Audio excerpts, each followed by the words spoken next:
Shalom. First and foremost, I'd like to give all praises, honor, and glory to Yahweh, Bahashem, Yahushai, Bahashem Akakadash. Double honors to the elders and the apostles, the great millstone that rule well. And peace and salutations to the elect of Israel. Lord willing, this lesson is edifying to the flock of Yahweh, Bahashem, Yahushai. Alright, this is Proverbs chapter 12 and verse 18. There is that speaketh like the piercings of a sword, but the tongue of the wise is health.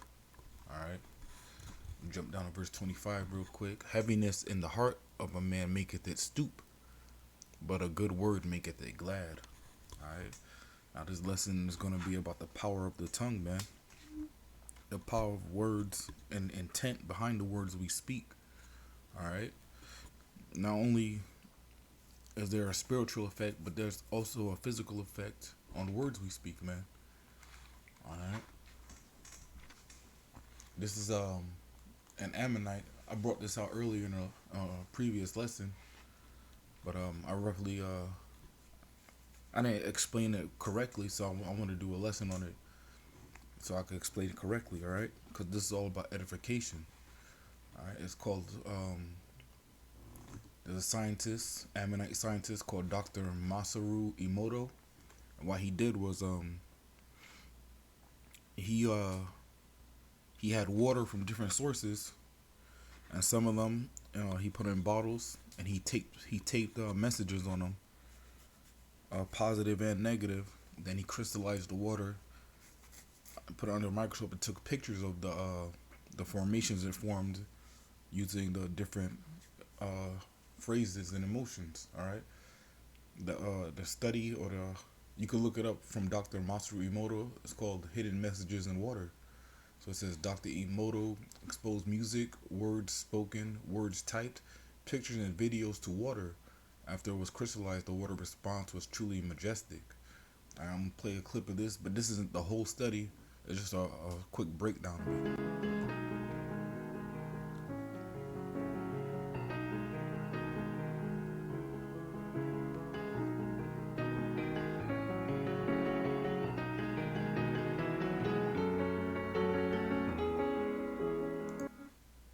Alright, so basically he said the word love, or he taped the word love to a bottle, crystallized the water, and this is the geometrical formation it formed, and it's a beautiful pattern, man. All right, I'm gonna continue on, not interrupted. Sloppy.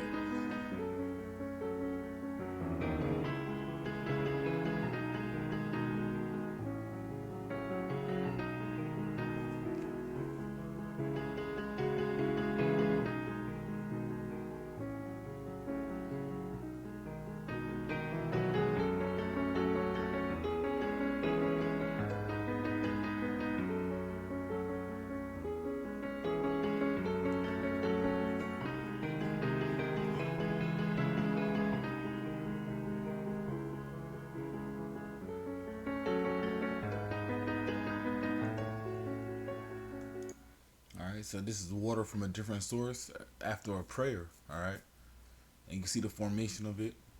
Now, imagine what it would look like if he prayed to Yahweh Bashim Yahushai in the pure language, man. If he prayed in Hebrew, man.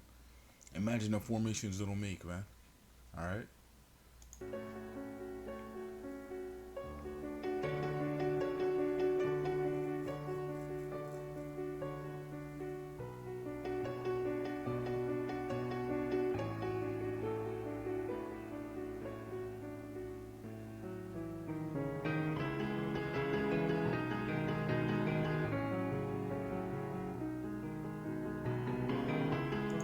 And you see how Mother Teresa, the words of Mother Teresa, and the other phrase, "You make me sick, I will kill you," how it's basically the same color. It might not be the same shape, but it's the same orange, dingy color, man. All right, because we all know Mother Teresa was folly, man. That was just something propped up. Mother Teresa was all propaganda, man. All right, she was wicked as all hell.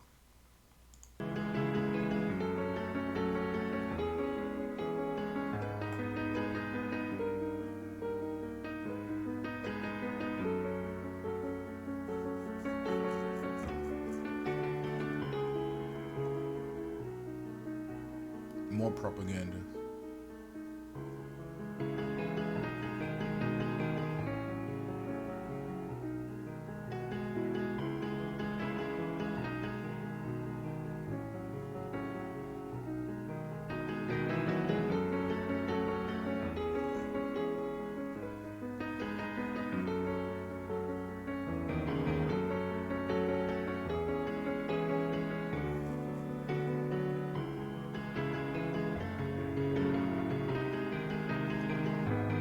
Yeah, see, even music has an effect on it, man. All right, this is why when you play certain music, you feel spirits cop on you. All right, you feel that shit depending on the music, man. This is why people play certain type of music before they lift weights. People play certain type of music before they, they want to fight or do a drive by or something. All right, this is why they say it's good for pregnant women to play classical music, Beethoven and Mozart, for the fetus. All right, because what is a fetus? First of all, us as human beings, we're mostly made out of water anyway, but the fetus is in a sack of water. All right, so you play, you know, something positive, and it'll have a great effect, man. All right.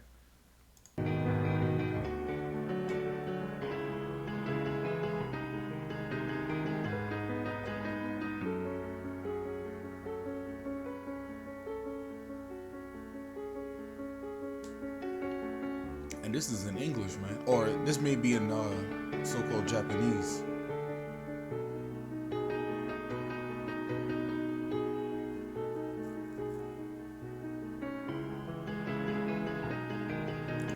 These are emotions as well. All right.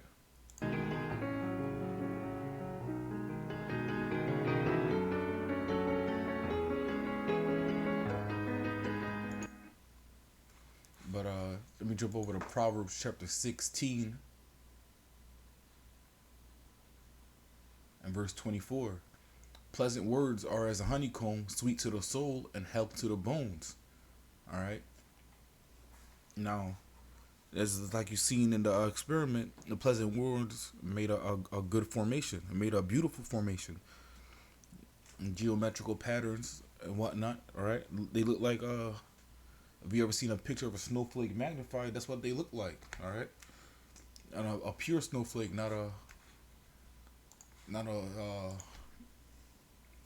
an engineered one like Esau be doing controlling the weather. I'm gonna go to snowflake magnified. All right. If you ever see a snowflake magnified, it forms beautiful patterns, man. Similar to what we just seen.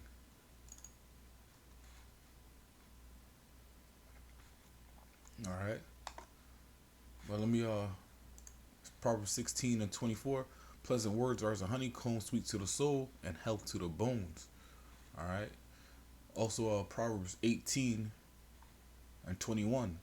Death and life are in the power of the tongue, and they that love it shall eat the fruit thereof. All right. And this is literal, man. Death and life was in the power of the tongue. And there's a scripture in Sirach where it says, "Many men have fallen by the tongue." Let me see if I can find that real quick. It basically says, "Many men have fallen by the sword, but not as much by the tongue." Roughly paraphrasing. Shoot. Uh, I'm for war tongue.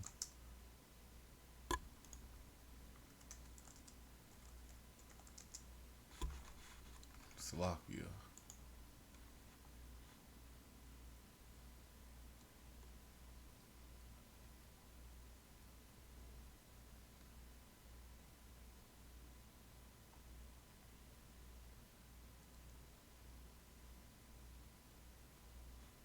I wish he did this in order. So, by book order, Slovakia. I'm gonna find this real quick, or it's gonna bug me.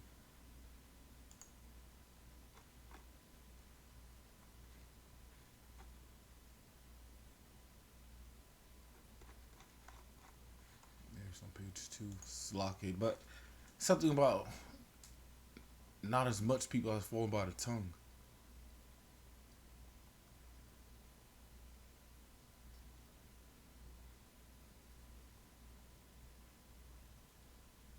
Oh, Khan. All right. Dwada Yabashimi Shai. Ecclesiasticus or Sirach, chapter 28, verse 18. Many have fallen by the edge of the sword, but not so many have fallen by the tongue. All right. Life and death is in the power of the tongue, man. But not many people can hold their tongue, man. Holding your tongue is a hard thing to do because it's everybody has a slip of the tongue before, man. Scripture also says, slipping on the pavement is better than slipping on it's better than slipping the tongue. Oh man, I think I just seen it too.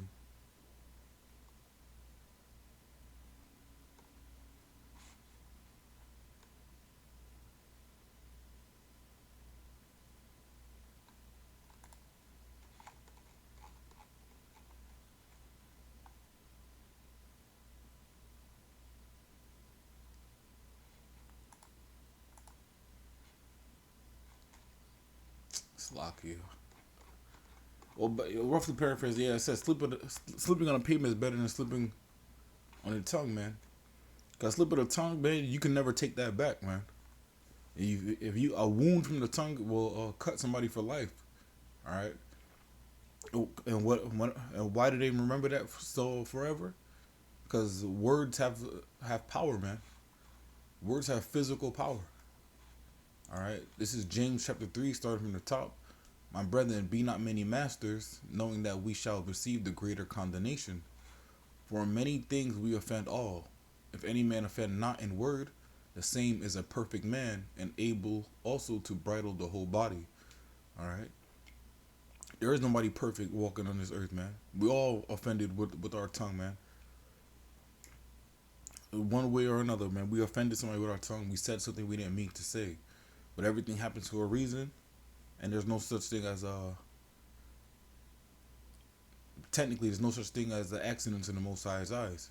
All right. So whatever we said, something slip over the tongue, it was meant to happen. All right. Verse 3: Behold, we put bits in the horse's mouth that they may obey us, and we turn about their whole body. Behold also the ships, which though they be so great, and are driven of fierce winds, yet are they turned about with a very small helm, whithersoever the governor listeth. All right. Now you see these big ass cruise ships like the Titanic. All they got is a little steering wheel, and it turned the whole entire ship, man. All right. It's comparing it to the tongue. All right. Verse 5. Even so, the tongue is a little member, and boasteth great things. Behold, how great a matter a little fire kindleth. All right. Your tongue is small. Is one of the smallest parts of your body, man. It's probably one of the smallest muscles too, if you think about it. But what does it do? It controls so much, man. Life and death is in the power of the tongue, man. All right. One slip of the tongue could cost you your life. All right. Verse 6: And the tongue is a fire, a world of iniquity. So is the tongue among our members, that it defileth the whole body, and setteth on fire the course of nature, and it is set on fire of hell. All right. And your words defile you, man. It's not what you put into your body, but what comes out of your mouth, man. All right. That's defiles you. These words defile you. All right. This is why when you say these words and the intent behind the words you say, it could cause physical changes, man. And the Ammonite scientist, which might have been a Jake, he proved that, man. All right. I see he might have been Jake because he had some zeal, but not according to knowledge. All right. Verse 7: For every kind of beasts, and of birds, and of serpents, and of things in the sea is tamed, and hath been tamed of mankind. But the tongue can no man tame. It is an unruly evil, full of deadly poison. All right.